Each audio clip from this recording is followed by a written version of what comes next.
Affaire, c'est Nandi Bamba qui donnait l'argent de popote à la haie. Voici le discours intégral de Laurent Gbagbo à Agboville. Pour plus d'informations sur ce sujet, retrouvez-nous après le générique. Mais avant de commencer, n'oubliez pas de vous abonner et d'activer la cloche de notification pour ne pas manquer nos prochaines vidéos. Bon visionnage.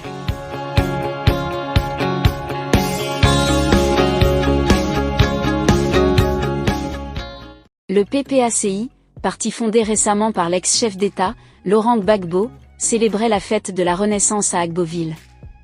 À cette occasion, l'ancien président Laurent Gbagbo a tenu un discours de plus d'1 heure.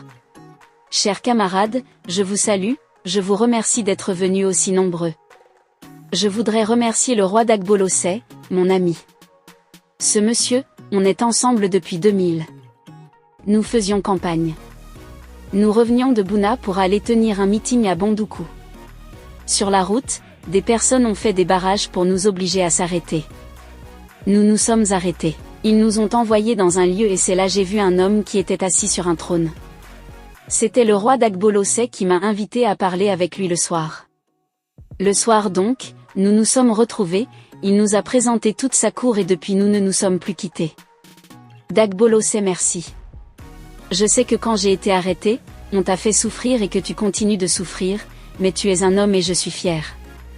Alors je voulais saluer aussi, la ministre Danielle Boni-Clavry, Pulchéri Ballet, Sam l'Africain, les représentants du MFA d'Anaki Kobnan, et tous ceux qui sont venus nous soutenir. Mais je voulais m'excuser auprès du chef qui a fait la bénédiction tout à l'heure. Quand il a fait le signe, je n'ai pas compris qu'il me demandait de venir. Je n'ai pas sincèrement compris, sinon je me serais déplacé. Excusez-moi chef. Chers amis, aujourd'hui c'est la fête de la Renaissance. Cette fête est dédiée aux femmes. Avant d'aborder la question des femmes, il y a beaucoup de choses dont nous devons parler et dont nous allons parler. D'abord la cherté de la vie, est-ce que c'est normal que dans un pays, la vie soit si chère, que les Ivoiriens soient dans l'impossibilité de se procurer ce qu'ils veulent? Je m'interroge.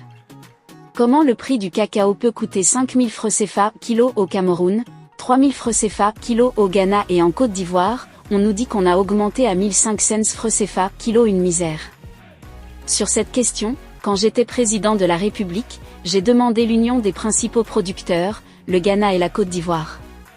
Nos deux pays produisent à eux seuls 60% du cacao mondial. J'ai donc souhaité qu'on se rassemble et que nous fixions ensemble les prix de vente du cacao, au lieu de subir le prix d'achat que les acheteurs nous imposent.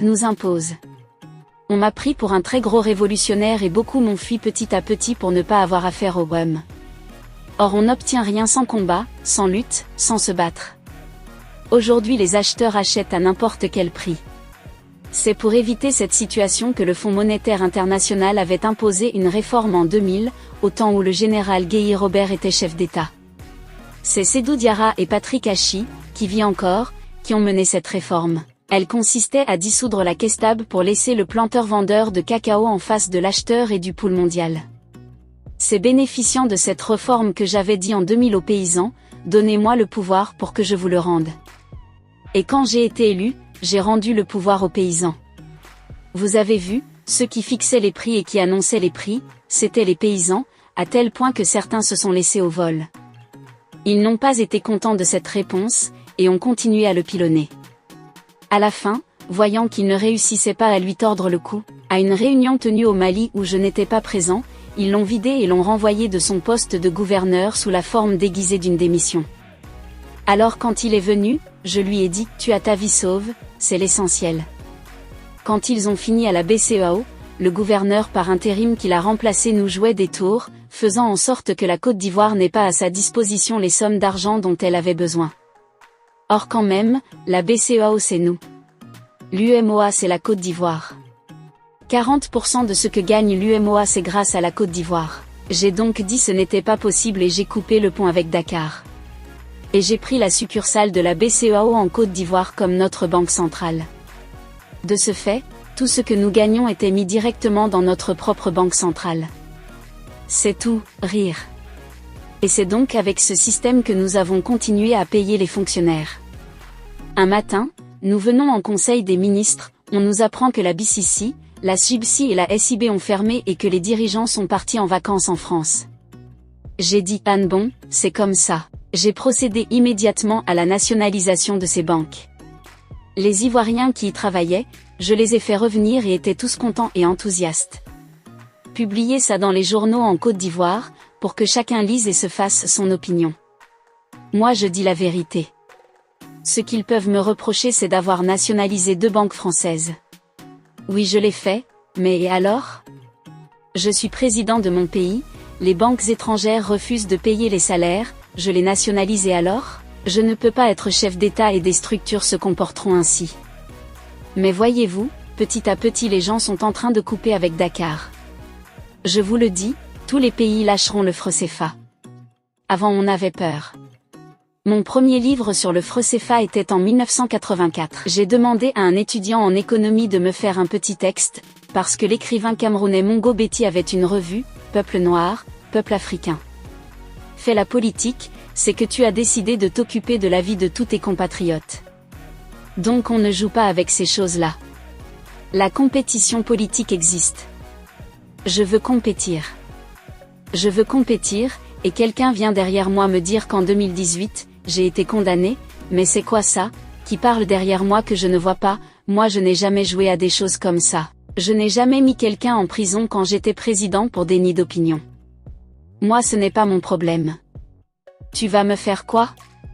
Mais nous allons publier un texte entier sur ça pour que tout le monde sache que les gens mentent.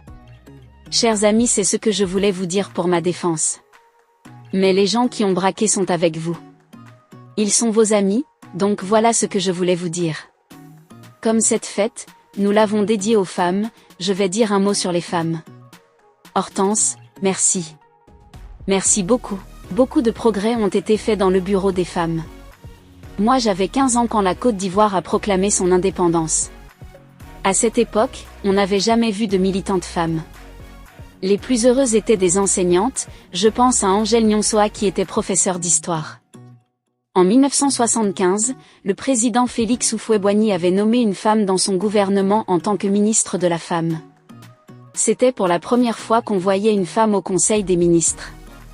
Jusqu'à ce jour, il y a eu des progrès. Est-ce que les femmes sont assez considérées dans la société ?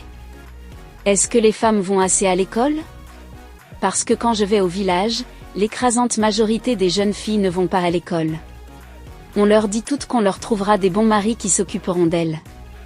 Un jour, je suis allée à Yopougon, j'ai vu un de mes copains, je lui ai dit « Ah tu as 4 femmes ?» Il me dit « Je suis leur tuteur », rire. C'est ça l'image. C'est-à-dire qu'il faut que la femme trouve un bon mari pour s'occuper d'elle.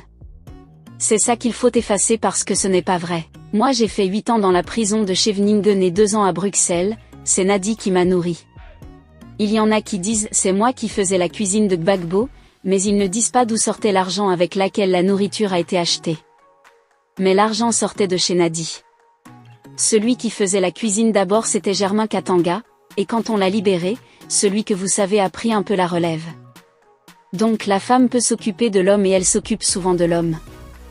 Les hommes ce n'est pas une honte qu'à un moment donné une femme s'occupe de vous, mais il ne faut pas jouer aussi au gigolo. Voilà, il faut donc mettre les jeunes filles à l'école. Quand vous voyez un villageois, qui n'a pas fait l'école qui fait une plantation et un intellectuel qui fait une plantation, ce ne sont pas les mêmes plantations. Il faut donc que les hommes et femmes aillent à l'école.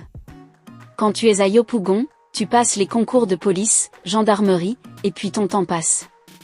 Tu es obligé de retourner au village, mais là-bas il faut que tu travailles, mais comme quelqu'un qui a été à l'école. Les femmes il faut d'abord les mettre à l'école. Hortense, premier problème. Deuxièmement, il faut que des lois soient votées et qui ne discriminent pas les femmes. Moi j'ai été heureux de voir des femmes ici, Danielle Bonny-Claverie, Odette Soyet, Boca Angèle. Elles ont été ministres, ce sont des modèles. Il faut que les filles aillent à l'école, non pas seulement pour être ministres, mais pour avoir la connaissance, qui est le pilier du monde. C'est la connaissance. Mais Hortense, il faudra qu'on convoque les assises avec les femmes, comme on avait fait pour les jeunes. Qu'on les convoque pour une réunion au Palais de la Culture comme on a discuté avec les jeunes. Voilà ce que je voulais vous dire à ce sujet. Concernant la commission électorale indépendante, c'est pire que ce que nous voyons. Il faut la repenser, une véritable refonte de l'institution. Je vous remercie chef d'être venu. Je remercie les envoyés d'Anaki Kobnan, je remercie la Nassib de Sam l'Africain, je remercie les envoyés de l'IRD d'Eric K, je remercie l'USD. Je remercie Pulchéri Ballet, la fille Gban, la délégation du Sinessi. Je remercie également les forces de l'ordre qui sont présentes. Agboville est une grande région de résistance. La pénétration coloniale ici a été dure pour les colons. Même les chemins de fer, chaque jour ils étaient placés, chaque nuit ils étaient enlevés. Et on nous racontait ça quand on était petit parce que j'ai fait mon CP1 ici. C'est ici que j'ai vu le premier meeting de Auguste Denis au marché. Il était debout sur une table. Je salue donc Agboville, terre de résistance, les abbés ont vraiment lutté, ils se sont battus. Je salue également la mémoire de Ernest Boca. Je salue les doyens Aptay et Chimou. Je voudrais avant de vous laisser saluer la libération de Dogbo Blé et des autres militaires. Mais il reste encore 71 prisonniers d'opinion en prison. Chers amis, je vous remercie. Au revoir Agboville. Retransmis par Hilaire Gueby.